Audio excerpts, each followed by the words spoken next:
সুধী শ্রোতৃমণ্ডলী, সাদর বন্দন। বৃহন্নারদীয় পুরাণের দ্বিতীয় পর্বে আমরা আস্বাদন করেছি কিভাবে দেবর্ষিপাদ নারদ চতুষ্শনকের কাছে হরিস্তব এবং হরি ভক্তি শিক্ষামূলক জ্ঞান ব্যক্ত করেছেন।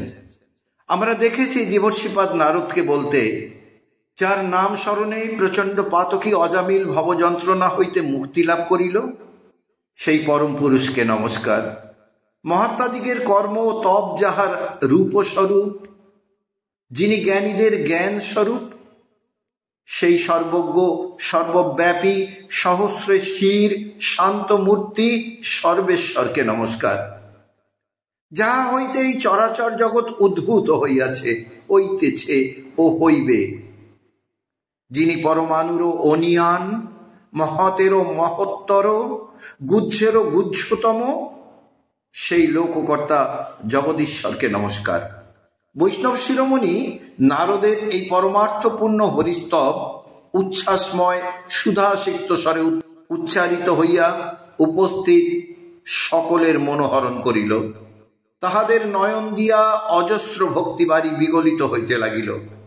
পরমানন্দে পুলকিত হইয়া কৃতাঞ্জলি ফুটে নারদের বহুল প্রশংসাবাদ কীর্তনপূর্বক সেই মুনীশ্বরগণ বলিলেন, হে দেবর্ষিপাদ, অক্ষর অনন্ত সর্বব্যাপী নিত্য নিরঞ্জন ভগবান ত্রিগুণ ভেদে কেন তিন মূর্তিতে প্রকাশ হলেন?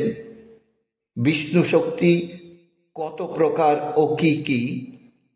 বিদ্যা ও অবিদ্যার প্রকৃত স্বরূপ কি? প্রকৃতি ও পরাশক্তি কি কি নামে অভিহিত? কখন মানব মুক্ত অবস্থা প্রাপ্ত হয়? পঞ্চমহাভূত কিভাবে সৃষ্টি হলো? সপ্তলোক ও সপ্ত পাতাল কি কি?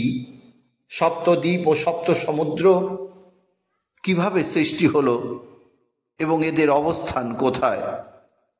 দয়া করে আপনি এসব প্রশ্নের উত্তর দিয়ে আমাদের কৃতার্থ করুন। অনন্তর নারদ সুধীশ্রেষ্ঠ সনত কুমারের সেই পরমার্থপূর্ণ প্রশ্নের উত্তর দানার্থ ধীর ও গম্ভীরভাবে বলিতে আরম্ভ করিলেন। হে ব্রহ্মর্ষে, ভগবান নারায়ণ অক্ষর, অনন্ত, সর্বব্যাপী, নিত্য ও নিরঞ্জন। তাহা কর্তৃক এই স্থাবর জঙ্গমাত্মক অখিল ব্রহ্মাণ্ড সৃষ্ট হইয়াছে। এই চরাচর জগতের সৃষ্টির আদিকালে সপ্রকাশ জগন্ময় মহাবিষ্ণু ত্রিগুণ ভেদে তিনটি মূর্তি ধারণ করিয়াছিলেন। জগতের সৃষ্টির জন্য তিনি স্বীয় দক্ষিণ অঙ্গ হইতে প্রজাপতিকে, জগতের সংহারার্থ মধ্য অঙ্গ হইতে রুদ্রাক্ষ ঈশানকে এবং ইহার পালনার্থে বামাঙ্গ হইতে অব্যয় বিষ্ণুকে সৃষ্টি করিলেন।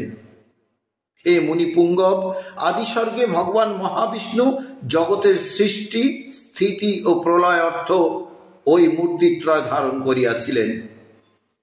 সেই দেবাদিদেবকে লোকে ভিন্ন ভিন্ন মূর্তিতে ধ্যান করিয়া থাকেন। কেহ তাহাকে রুদ্র, কেহ বিষ্ণু, কেহ ধাতা এবং কেহ বা ব্রহ্মা রূপে চিন্তা করেন। সেই পরাৎপর বিষ্ণু শক্তি জগতে পরিব্যাপ্ত রহিয়াছে। তাহা ভাব ও অভাব এবং বিদ্যা ও অবিদ্যা স্বরূপিণী। এই দ্বিজোত্তম, এই শক্তি দ্বিবিধ, অন্তরঙ্গা ও বহিরঙ্গা। যাহা অন্তরঙ্গা তাহাই চিৎ শক্তি, তাহাই মহামায়া, এবং যাহা বহিরঙ্গা তাহাই শুধু মায়া। এই মায়াই সকল দুঃখ, সমস্ত কষ্ট, সকল অনর্থ এবং জনম মরণের মূলীভূত কারণ। এই মায়ার ছলনায় মুগ্ধ হয়ে মানব অব্যয় অভিন্নতা ঈশ্বরে ভিন্নতা আরোপ করিয়া থাকে। কিন্তু হে মুনিসত্তম, যখন লোকের জ্ঞাতা, জ্ঞান ও জ্ঞেয়রূপ উপাধি বিনষ্ট হইয়া যায়, যখন তাহাদের কিছুই জানিবার থাকে না, যখন তাহাদের জ্ঞান পূর্ণ বিকাশ প্রাপ্ত হয়, জ্ঞেয় সত্য সনাতন আনন্দপূর্ণ জ্যোতির্ময় মূর্তিতে অহোরাত্রি তাহাদের সম্মুখে বিরাজ করিতে থাকেন। যেদিকে নয়ন নিক্ষেপ করে সেই দিকেই নিত্য নিরঞ্জন পরমানন্দ অদ্বৈত প্রভুকেই দেখিতে পায়। সকলই আনন্দ, সমস্তই ব্রহ্মময়, সর্বত্রই লাদিনী শক্তি বিরাজমান, আর কিছুই নাই, সবই ব্রহ্মময়। অহো, কি সুখ, কি স্বর্গ! তখন সমস্ত জগৎই স্বর্গময়। হে মহাত্মন, যখন মানবের উক্তরূপ উৎকৃষ্ট অবস্থা হয়, তখনই তাহারা মুক্ত। সেই মুহূর্ত হইতে আর তাহাদিগকে জন্ম মৃত্যু ক্লেশ ভোগ করিতে হয় না। যাহা হইতে মানব এরূপ শ্রেষ্ঠ সংস্কার লাভ করে, তাহাই বিদ্যা। যোগীগণ বিদ্যাকে সর্বৈক ভাবনা বুদ্ধি বলিয়া সংক্ষেপে বর্ণনা করিয়া থাকেন। মানব এই বিদ্যা যতদিন লাভ করিতে না পারে, ততদিন অবিদ্যার বশবর্তী হইয়া থাকে, ততদিন মায়ার কুহকে মুগ্ধ হইয়া, জন্ম মৃত্যুর অধীন হইয়া এই সংসারে কেবল যাতায়াত করিয়া থাকে। আয় তাহাদের গমনাগমনী সার। হে যোগীন্দ্র সনৎ কুমার, এই বিশ্ব চরাচর বিষ্ণু শক্তি হইতে সমুদ্ভূত, সুতরাং ইহা হইতে তিনি সম্পূর্ণ অভিন্ন। বলিতে কি ইহাই তিনি, তাহা হইতেই ইহার চেষ্টা চৈতন্য। আকাশ এক, নিত্য, অনন্ত, অসীম, সর্বব্যাপী। ইহার নাশ নাই, আকৃতি নাই, ক্ষয় নাই। কিন্তু ঘটাকাশ, পটাকাশ, বিলাকাশ প্রভৃতি উপাধি ভেদে ইহা যেমন ভিন্ন ভিন্ন নামে অভিহিত হইয়া থাকে, সেইরূপ অবিদ্যা রূপ উপাধি ভেদে জগৎব্যাপী নিত্য নিরঞ্জন পরম ব্রহ্ম এবং তাহার পরাশক্তি এই নিখিল জগৎ ভিন্ন ভিন্ন ভাবে প্রতীত।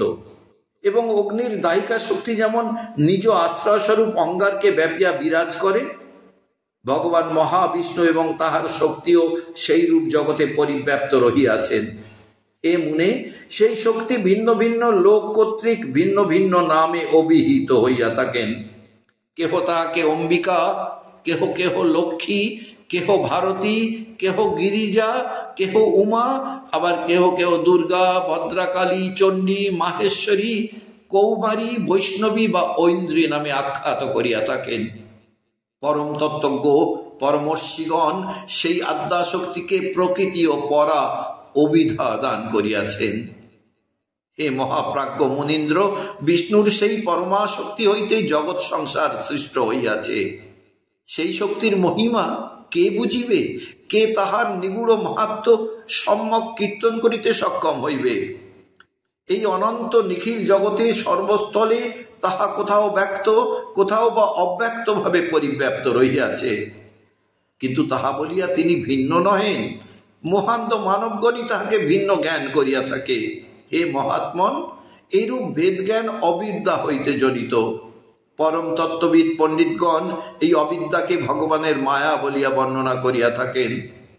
যাহারা পরমাবিদ্যার প্রভাবে মোহ করি মায়ার গভীর ইন্দ্রজাল হইতে মুক্তি লাভ করিতে পারেন, তাহারাই যথার্থ সুখী।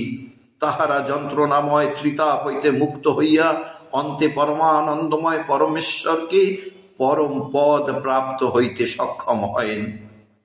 হে মহাপ্রাজ্ঞ, বিবিধ লোকে মায়ার বিবিধ ব্যাখ্যা করিয়াছেন।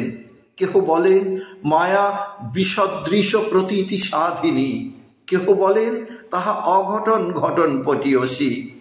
আবার দেবী পুরাণের ৪৫তম অধ্যায়ে বর্ণনা করা হয়েছে বিচিত্র কার্যকারণা, অচিন্তিত ফলপ্রদা, স্বপ্নেন্দ্র জালবল্লোকে মায়া তেন প্রকীর্তিতা।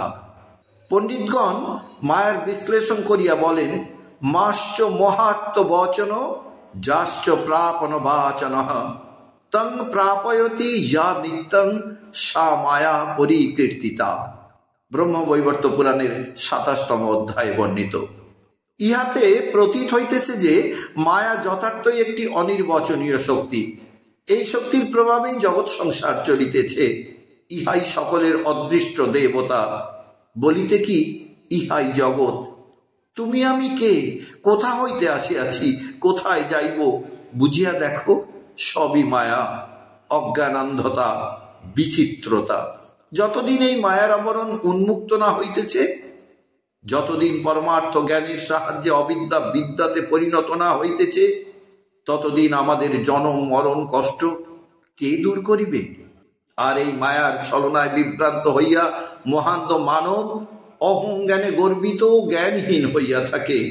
ইনি আত্মীয়, উনি পর, ইহা নিজের, উহা পরের, ইনি শ্রেষ্ঠ, উনি নিকৃষ্ট।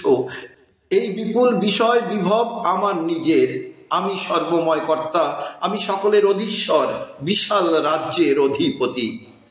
বিমূঢ় মনুষ্যগণ সর্বদা এইরূপ অহংকৃত চিন্তাকে হৃদয়ে স্থান দান করে, কিন্তু তাহারা একবার ভাবিয়া দেখে না যে সকলই মায়া, ভোজবাজি, প্রহেলিকা।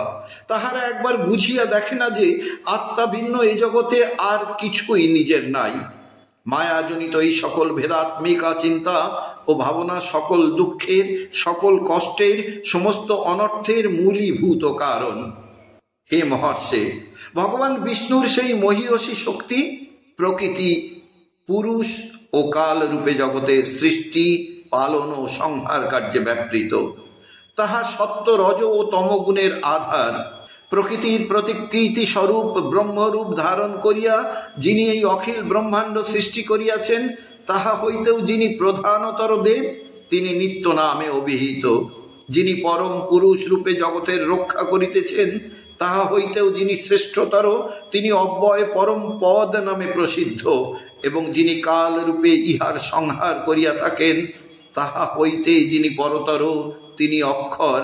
কিন্তু হে মহামুনে, যিনি সত্য, রজ ও তমগুণের একমাত্র আধার, যিনি স্বয়ং নিত্য, অব্যয় ও অক্ষর, তিনি কত উচ্চ, কত মহান। হে মহাপ্রাজ্ঞ, ভাবিয়া দেখুন, মানব সকল শিক্ষা লাভ করিয়াও কখনো পূর্ণতা প্রাপ্ত হইতে পারে না।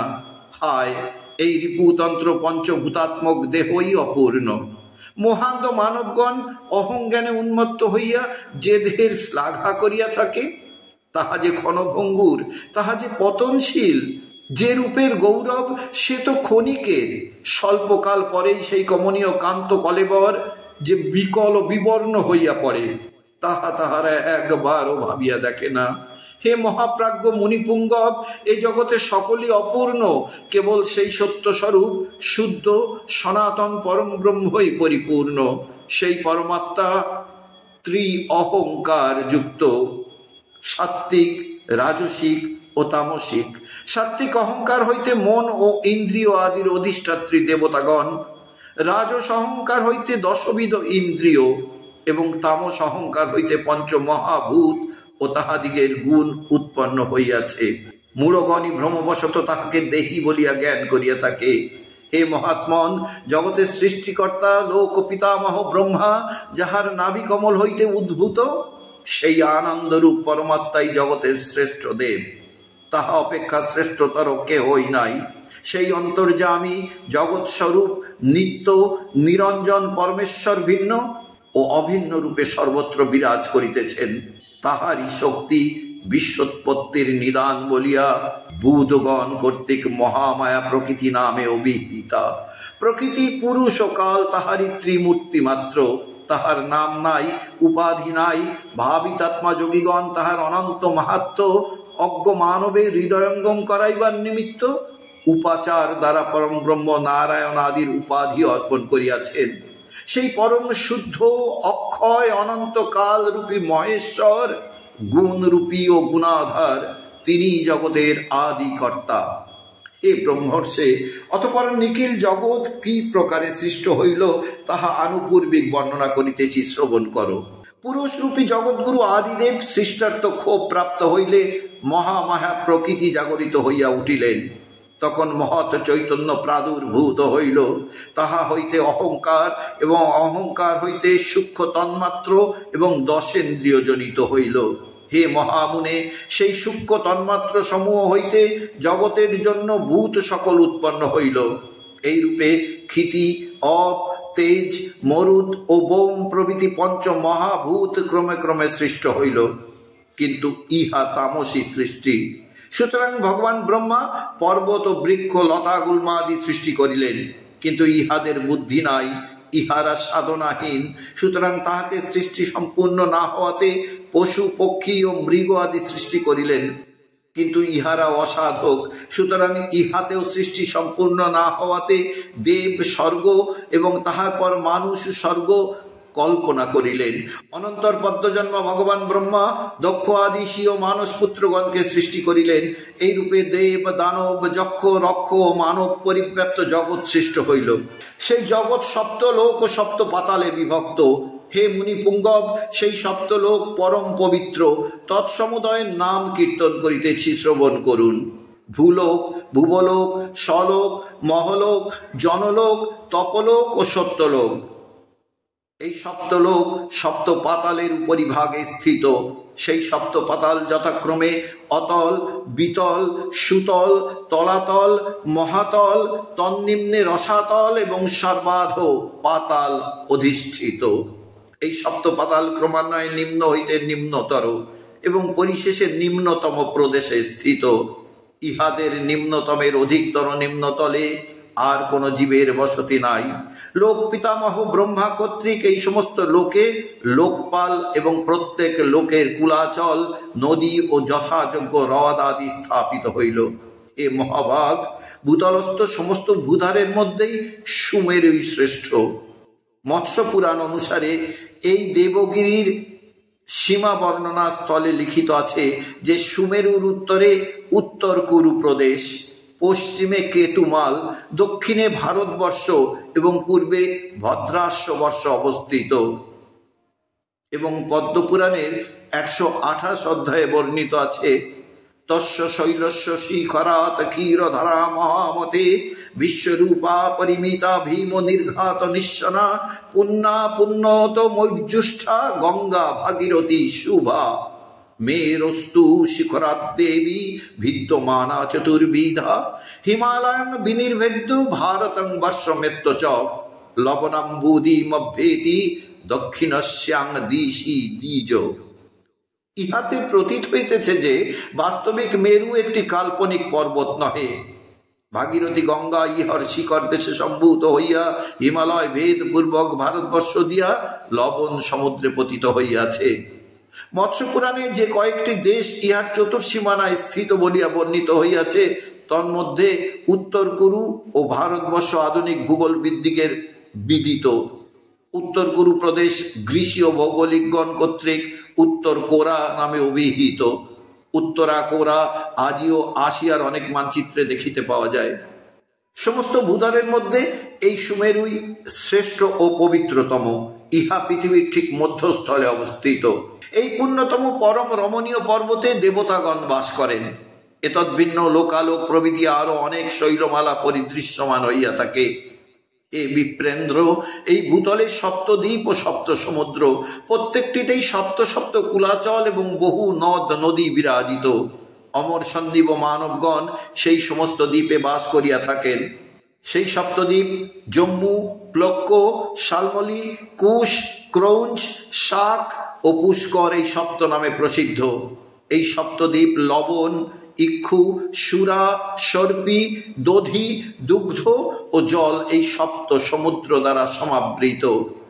ক্ষীরদধির উত্তর এবং হিমাচলের দক্ষিণ ভাগে যে সুবিশাল ভূভাগ বিস্তৃত, তাহা ভারতবর্ষ নামে প্রসিদ্ধ। এই ভারত ভূমি অতি পবিত্র ও পুণ্যপ্রদ। অদ্যাপি দেবতাগণ এই ভারত ক্ষেত্রে জন্মলাভ করিতে ইচ্ছা করিয়া থাকেন।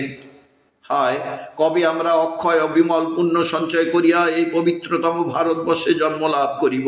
কবে মহান পুণ্যের সাহায্যে আমরা পরম পদ লাভ করিতে সক্ষম হইব? কবে বিবিধ দান, যজ্ঞ, তপ অনুষ্ঠান দ্বারা অনন্ত সাই ভগবানকে পূজা করিয়া আমরা যোগ বাঞ্ছিত রত্ন লাভ করিব? কবে ভক্তি, কর্মানুষ্ঠান অথবা জ্ঞান দ্বারা নিত্যানন্দময় প্রভু জগদীশকে সন্তুষ্ট করিয়া পরমানন্দপূর্ণ পবিত্র নিকেতনে স্থান পাইব? আশা সফল হইবে না।